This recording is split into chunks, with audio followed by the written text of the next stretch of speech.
ನಮಸ್ಕಾರ ವೀಕ್ಷಕರೇ, ಸ್ಟಾರ್ಟಪ್ 29 ಭಾರತೀಯ ಚಾನಲ್ಗೆ ಸ್ವಾಗತ. ನಾವಿವತ್ತು ಮೈಸೂರು ಜಿಲ್ಲೆಯ ಲಲಿತ್ ಮಹಲ್ ಪ್ಯಾಲೇಸ್ಗೆ ಹೋಗ್ತಾ ಇದ್ದೀವಿ. ಮೈಸೂರಿನ ಎರಡನೇ ಅತಿ ದೊಡ್ಡ ಅರಮನೆ ಇದಾಗಿದೆ. ಇದರ ಇತಿಹಾಸನ ನಾನು ಇವತ್ತು ನಿಮಗೆ ತಿಳಿಸ್ತೀನಿ. ಲಲಿತ್ ಮಹಲ್ ಅರಮನೆಯನ್ನು 1921ರಲ್ಲಿ ನಾಲ್ವಡಿ ಕೃಷ್ಣರಾಜ ಒಡೆಯರ್ ಅವರು ನಿರ್ಮಿಸಿದರು.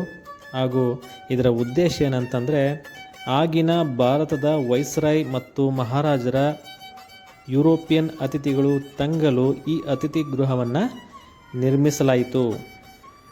ಮೈಸೂರು ಮಹಾಸಂಸ್ಥಾನವು ಬ್ರಿಟಿಷ್ ಆಡಳಿತದಲ್ಲಿ ಒಂದು ಮಾದರಿ ರಾಜ್ಯ ಅಂತ ಗುರುತಿಸಲ್ಪಟ್ಟಿತ್ತು ಮತ್ತು ರಾಜರು ತಮ್ಮ ಶ್ರೀಮಂತಿಕೆ ಆಡಳಿತ ಶೈಲಿಯನ್ನು ಪ್ರದರ್ಶಿಸಲು ಇಂತಹ ಭವ್ಯ ಅರಮನೆಗಳನ್ನು ನಿರ್ಮಿಸ್ತಾ ಇದ್ದರು.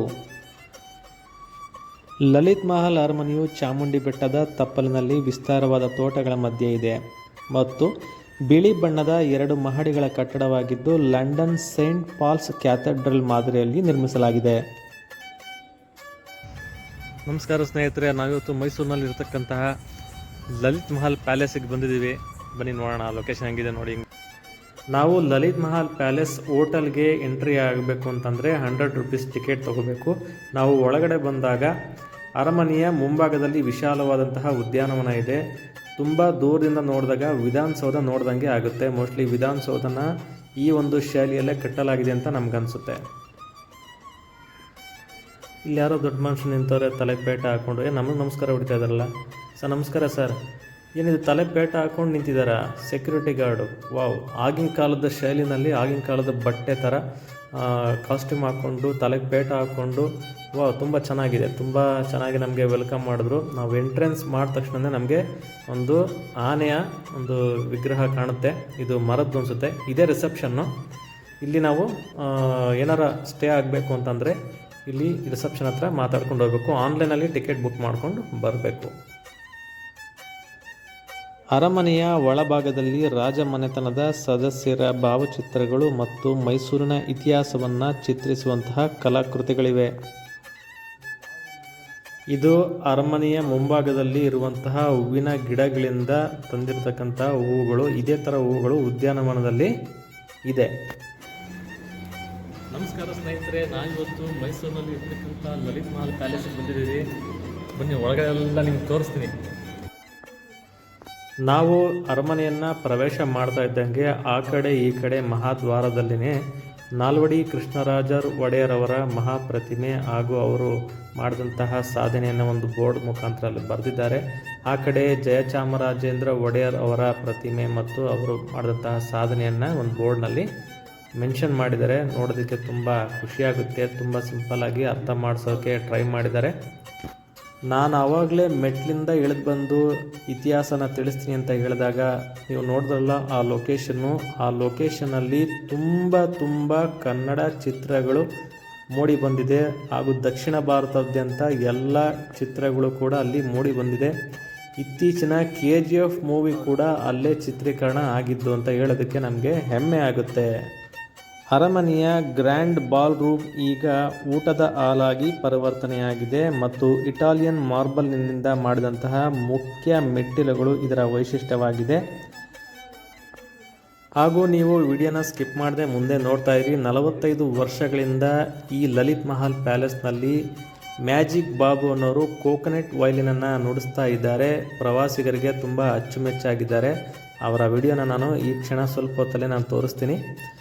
ಹಾಗೂ ಮುಖ್ಯವಾಗಿ ನಾವು ತಿಳ್ಕೊಬೇಕಂತಂದರೆ 1974ರಲ್ಲಿ ಲಲಿತ್ ಮಹಲ್ ಅರಮನೆಯನ್ನು ಹೆರಿಟೇಜ್ ಹೋಟೆಲ್ ಆಗಿ ಪರಿವರ್ತಿಸಲಾಗಿತ್ತು. ಹಾಗೂ 2018ರವರೆಗೆ ಇದು ಭಾರತ ಸರ್ಕಾರದ Ashok group of India tourism development corporation ITDC ಅಡಿಯಲ್ಲಿ ಕಾರ್ಯನಿರ್ವಹಿಸ್ತಾ ಇತ್ತು. ನಂತರ ಇದನ್ನು ಕರ್ನಾಟಕ ಸರ್ಕಾರದ ಒಂದು ಘಟಕಕ್ಕೆ ಹಸ್ತಾಂತರಿಸಲಾಯಿತು. ಪ್ರಸ್ತುತ ಇದನ್ನು ಜಂಗಲ್ ಲಾಡ್ಜ್ ಮತ್ತು ರೆಸಾರ್ಟ್ ನಿರ್ವಹಿಸ್ತಾ ಇದ್ದು ಐಷಾರಾಮಿ ಹೋಟೆಲ್ ಆಗಿ ಮುಂದುವರೆದಿದೆ.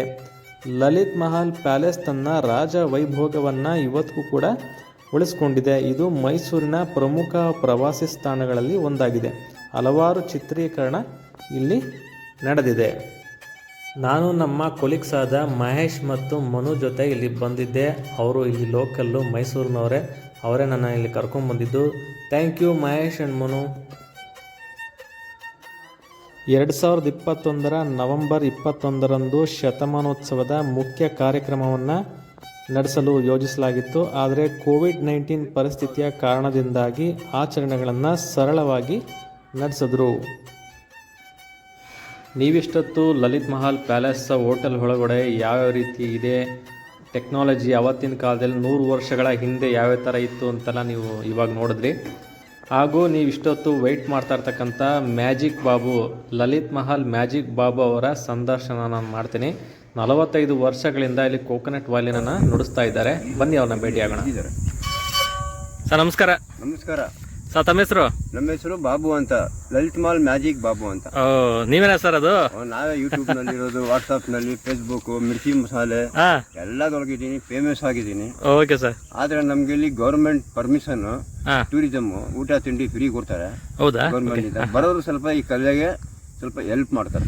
ಏನಿದು ಈ ಕಲೆ ಇಲ್ಲಿ ನಿಮ್ಗೆ ಯಾವ ತರ ಬಂತು? ನಾವು ಇಲ್ಲಿ 83ರಿಂದ ಲಲಿತ್ ಮಹಲ್ ನಲ್ಲಿ ಇರೋದು. ನಮ್ಗೆ ಟೋಟಲ್ ಫ್ಯಾಮಿಲಿ, ದೊಡ್ಡ ಫ್ಯಾಮಿಲಿ, 9 ಮಕ್ಕಳು. ನನಗೆ 4 ಗಂಡು 5 ಹೆಣ್ಣು. 3 ವರ್ಷ ತೀರೋದ, 3 ಗಂಡು 5 ಹೆಣ್ಣು. ಬರೋ ಇಲ್ಲಿ ಟಿಟ್ನಲ್ಲೇ 46 ವರ್ಷದಿಂದ ಹುಡುಗಿ ಅವ್ರಿಗೆಲ್ಲ ಮದುವೆ ಮಾಡಿದೀನಿ. ಮೊಮ್ಮಗ ಮನೇಲಿದ್ದಾನೆ, ಮನೆ ಸ್ವಂತ.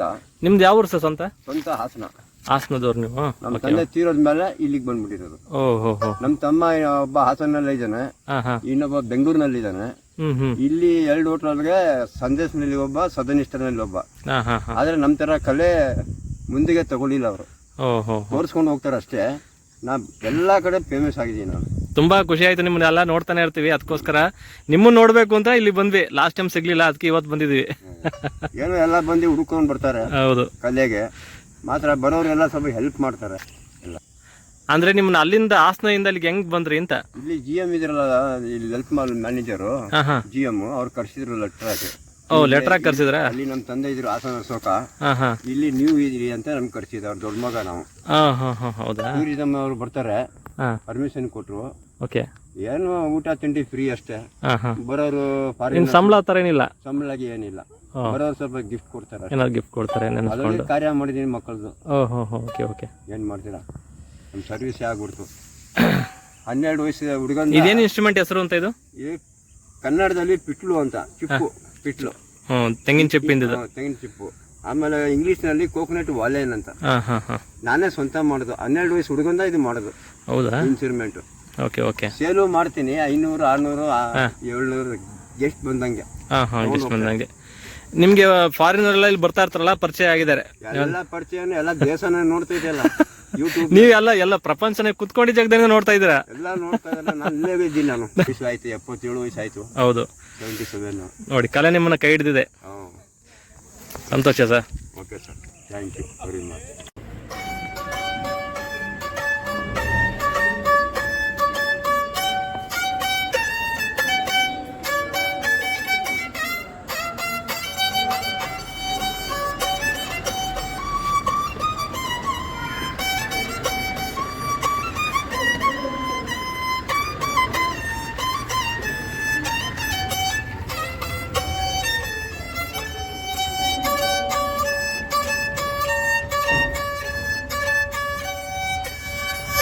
ಲಲಿತ್ ಮಹಲ್ ಮ್ಯಾಜಿಕ್ ಬಾಬು ನೋಡಿ, ವಿಷ್ಣುವರ್ಧನ್ ಇಲ್ಲೇ ತೆಗೆದಿದೆ ಹಾಡು.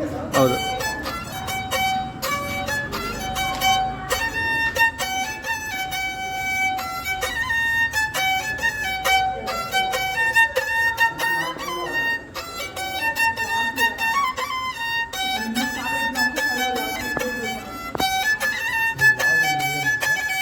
ಇದು PV ಶ್ರೀನಿವಾಸ್ದು, ಅಣ್ಣವ್ರದ್ದು.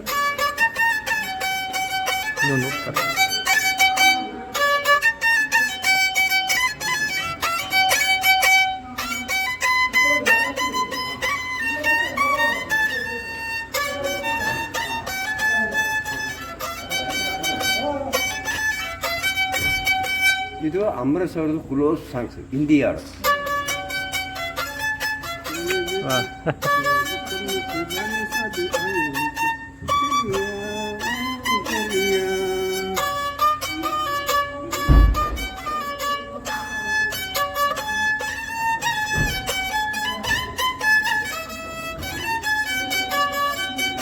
ತೆಲುಗು ಎಷ್ಟು ಫಿಲ್ಮ್ ಮಾಡಿದ್ದಾರೆ ಇಲ್ಲಿ?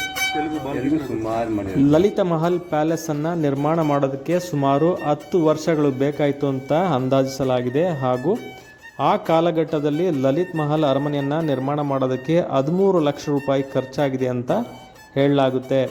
ನೋಡಿದು ಅರಮನೆಯ ಮುಂಭಾಗದಲ್ಲಿರ್ತಕ್ಕಂಥ ತುಂಬ ದೊಡ್ಡದಾದಂತಹ ಉದ್ಯಾನವನ. ಇಲ್ಲಿ ವಿಧ ವಿಧವಾದಂತಹ ಹೂವಿನ ಗಿಡಗಳಿದೆ, ಮಿಸ್ ಮಾಡ್ಕೋಬೇಡಿ. ಹೀಗೆ ಹಲವಾರು ವಿಡಿಯೋಗಳನ್ನ ಮಾಡ್ತಾ ಇರ್ತೀನಿ. ಮುಂದಿನ ವಿಡಿಯೋಕ್ಕೋಸ್ಕರ ಕಾಯ್ತಾರಿ. ನಮ್ಮ ವಿಡಿಯೋನ ಲೈಕ್ ಮಾಡಿ, ಶೇರ್ ಮಾಡಿ, ಸಬ್ಸ್ಕ್ರೈಬ್ ಆಗಿ ಅಂತ ಈ ಮುಖಾಂತರ ಕೇಳ್ಕೊತೀನಿ. ಧನ್ಯವಾದ.